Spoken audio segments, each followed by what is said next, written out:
नमस्कार दोस्तों, स्वागत है आप सभी का आपके अपने YouTube channel online study DK में। और आज हम लोग के लिए लेकर आए हैं यहाँ पर संस्कृत शिक्षण शास्त्र के 15 अति महत्वपूर्ण प्रश्न। जी हाँ दोस्तों, संस्कृत पेडागोजी के ये क्वेश्चन आपको आपके आने वाले टैट एग्जाम में काफ़ी उपयोगी साबित होंगे। तो चलिए और स्टार्ट करते हैं और देखते हैं आज के हमारे संस्कृत पेडागोजी संबंधित 15 अति महत्वपूर्ण प्रश्न। तो फर्स्ट क्वेश्चन की ओर बढ़ते हैं। फर्स्ट क्वेश्चन हमारा यहाँ पर आ रहा है और फर्स्ट क्वेश्चन है यहाँ पर, संस्कृत शिक्षणे मौखिक अभिव्यक्ति साधनम अस्ति। तो यहाँ पर हम कह सकते हैं कि संस्कृत शिक्षण की मौखिक अभिव्यक्ति के लिए कौन सा साधन यहाँ पर होगा? कविता पाठ, कथा वाचनम, चर्चा परिचर्चा या फिर डी है सर्वाणी। तो यहाँ पर हम कह सकते हैं कि संस्कृत शिक्षण में मौखिक अभिव्यक्ति के साधन के रूप में यहाँ पर ये सभी होते हैं। तो यहाँ पर विकल्प डी जो होगा सर्वाणी, ये इसमें हमारा सही उत्तर होगा। चलिए अगले क्वेश्चन की ओर जाते हैं। अगला क्वेश्चन है, संस्कृत शिक्षणे परंपरागत सहायक उपकरणम अस्ति। तो संस्कृत शिक्षण के लिए परंपरागत जो सहायक उपकरण है वो कौन सा है? तो यहाँ पर हम कह सकते हैं दूरदर्शनम, श्यामपट्ट, चित्रम या फिर डी आकाशवाणी। तो इन सब में परंपरागत सहायक जो सामग्री के रूप में उपयोग होता है वो होता है हमारा बी वाला विकल्प श्यामपट्ट। जी हाँ, बी विकल्प होगा इसके लिए यहाँ पर सही उत्तर। अगले प्रश्न की अगला क्वेश्चन यहाँ पर हमारा आता है, श्रवण कौशलस्य प्रमुख साधनम अस्ति। तो श्रवण कौशल के लिए प्रमुख साधन कौन सा होगा? श्यामपट्ट, पुस्तकम, गुरुमुखम और डी है यहाँ पर चित्रम।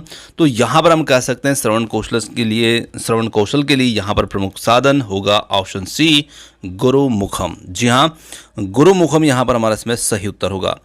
अगला क्वेश्चन आता है, संस्कृत शिक्षणस्य उद्देश्यानि सन्ति। तो हम कह सकते हैं यहाँ पर कि संस्कृत शिक्षण का जो उद्देश्य होता है वो क्या होता है, कौन सा होता है? तो यहाँ पर चार विकल्प जो हमारे सामने हैं, जिसमें भारतीय संस्कृति ज्ञानम, शुद्धोच्चारणम और सी है यहाँ पर स्मरणे शक्ति वर्धनम और डी है सर्वाणी।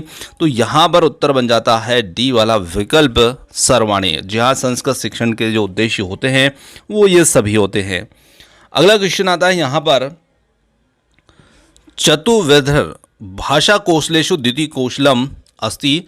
तो यहाँ पर जो भाषा के चार कौशल होते हैं जिन्हें हम क्रम से देखें तो जिसमें सुनना, बोलना, पढ़ना, लिखना आता है, जिन्हें हम संस्कृत में श्रवणम, संभाषणम, पठनम, लेखन कहते हैं।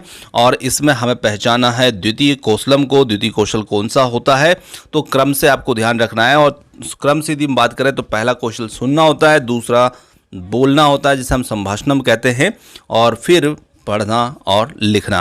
तो बी वाला विकल्प जो होगा यहाँ पर हमारा इसके लिए सही उत्तर होगा संभाषणम। जी हाँ, बी विकल्प इसके लिए बिल्कुल सही होगा। अगला क्वेश्चन आता है यहाँ पर, संस्कृत शिक्षणे कानि उपकरणानि प्रयुक्तानि सन्ति। तो संस्कृत शिक्षण के लिए कौन से उपकरण जो होते हैं ये प्रयुक्त होते हैं? तो यहाँ पर हम कह सकते हैं संस्कृत शिक्षण के लिए उपयुक्त जो उपकरण होते हैं इसमें केवल श्रव्य उपकरणानि, केवल दृश्य उपकरणानि या फिर चित्राणी और डी है दृश्य श्रव्य उपकरणानि। तो यहाँ पर हम कह सकते हैं कि इसके लिए यहाँ पर दृश्य श्रव्य उपकरणानि, डी विकल्प जो होगा इसके लिए सही होगा। चलिए अगले क्वेश्चन की ओर बढ़ते हैं। अगला क्वेश्चन है, पाठ योजनाएं आविर्भावा अभवत् समाजशास्त्रेण, संस्कृतेन, गेस्टाल्ट मनोविज्ञानेन और डी है अर्थशास्त्रेण। तो यहाँ पर विकल्प सी जो होगा गेस्टाल्ट मनोविज्ञानेन, इसी विकल्प इसमें हमारा सही उत्तर होगा।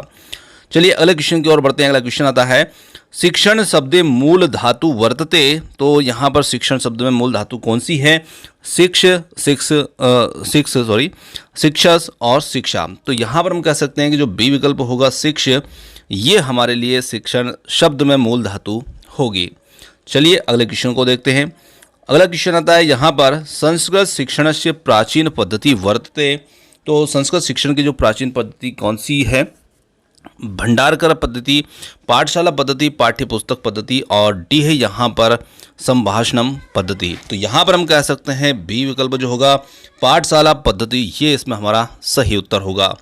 चलिए अगले क्वेश्चन की ओर बढ़ते हैं और अगला क्वेश्चन समझते हैं, मौखिक परीक्षाया प्रकरणानि सन्ति। मौखिक परीक्षा के जो प्रकार हैं जिसके अंतर्गत कौन कौन शामिल होते हैं? क्या शाला का परीक्षा, शास्त्रार्थम, भाषणम और डी है यहाँ पर सर्वाणी। तो यहाँ पर हम कह सकते हैं मौखिक परीक्षा के प्रकारों के अंतर्गत डी विकल्प सर्वाणी, ये सभी इसमें शामिल होते हैं। चलिए अगले क्वेश्चन को देखते हैं और अगला क्वेश्चन आता है, सस्वर पठनम आवश्यकम अस्ति। तो यहाँ पर सस्वर पठन जो होता है वो आवश्यक होता है। क्यों होता है? शुद्धोच्चारणम अर्थम, और बी है यहाँ पर भाव ग्रहणार्थम, सी है कठिन्य निवारणम अर्थम, और डी है यहाँ पर प्रश्नानाम समाधानम। तो यहाँ पर हम कह सकते हैं सस्वर पठनम जो होता है आवश्यक होता है भाव ग्रहणार्थम। तो बी विकल्प जो होगा ये हमारा इसमें सही उत्तर होगा। अगला क्वेश्चन आता है संस्कृत भाषाया स्वरा संति। संस्कृत भाषा के अंतर्गत जो स्वर होते हैं वो कौन कौन से होते हैं? 4 विकल्पों से देख करके हमें उत्तर का चयन करना है। तो हम जानते हैं संस्कृत हो हिंदी हो उसमें स्वर जो होते हैं हमारे आ ई उ, और ये ही हमारे स्वर होते हैं। तो सी विकल्प जो होगा इसके लिए यहाँ पर सही उत्तर हो जाएगा। चलिए अगला क्वेश्चन की ओर बढ़ते हैं। अगला क्वेश्चन है अनुवाद शिक्षण से विधेया संति, पुस्तक विधि, द्विभाषी विधि, तुलना विधि एवं अनुकरणम विधि, और डी है यहाँ पर सर्वा। तो यहाँ पर हम कह सकते हैं अनुवाद शिक्षण विधेय संति, तो यहाँ पर डी विकल्प जो होगा सर्वा, ये इसमें हमारा सही उत्तर होगा। चलिए अगले क्वेश्चन की ओर बढ़ते हैं। अगला क्वेश्चन है भौते मते लेखनस्य विधि न भवति, पैस्टोलॉजी मॉन्टेसरी शिक्षण विधि, चित्रगीत विधि, और डी है यहाँ पर जैक्टॉट शिक्षण विधि। तो यहाँ पर हम कह सकते हैं कि इसके लिए जो सही उत्तर होगा हमारा वो होगा विकल्प सी चित्रगीत विधि। अगले क्वेश्चन की ओर बढ़ते हैं। अगला क्वेश्चन आता है छात्राणां संवेद स्वरेण वदनस्य अभ्यास केन विधिना कार्यते।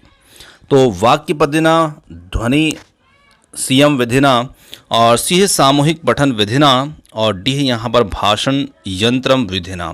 तो इसमें हम कह सकते हैं सी विकल्प जो होगा सामूहिक पठन विधिना, ये इसमें हमारा सही उत्तर होगा। चलिए 2 क्वेश्चन और हमने एक्स्ट्रा इसमें शामिल कर लिए हैं क्योंकि क्वेश्चन बहुत अच्छे थे, तो 2 क्वेश्चन और हमने ऐड कर लिए हैं। तो अगला क्वेश्चन आता है यहाँ पर काव्य से आत्मा ध्वनि इक्तुया कर्ता का। तो कहने का मतलब है कि जो काव्य की ध्वनि जो है काव्य की आत्मा है, ये कथन देने वाले कौन है? ये कथन किसका है? विश्वनाथ आनंदवर्धन या फिर सी एस जगन्नाथ, और डी है यहाँ पर दंडी। तो हम कह सकते हैं बी विकल्प जो होगा आनंद वर्धन। तो बी विकल्प इसके लिए यहाँ पर सही उत्तर होगा। अगला क्वेश्चन आता है संस्कृत भाषाया आदि साहित्यम। तो संस्कृत भाषा का आदि साहित्य कैसा है? गद्यम, पद्यम, उभयो या फिर नाटकम। तो यहाँ पर हम कह सकते हैं बी विकल्प जो होगा पद्यम, ये इसमें हमारा सही उत्तर होगा। तो दोस्तों यहाँ पर आज के हमारे संस्कृत से संबंधित जो क्वेश्चन थे पैडागोजी के ये समाप्त होते हैं। और क्वेश्चन आपको कैसे लगे कमेंट्स करके जरूर बताइएगा। वीडियो कैसा लगा कमेंट्स करके जरूर बताइएगा। और वीडियो पसंद आया तो वीडियो को लाइक, शेयर, चैनल को सब्सक्राइब ज़रूर कर लीजिएगा। और आपने जो समय दिया उसके लिए बहुत बहुत धन्यवाद। थैंक्स फॉर वॉचिंग, और मिलते हैं जल्द ही एक और नए किसी वीडियो के साथ। धन्यवाद।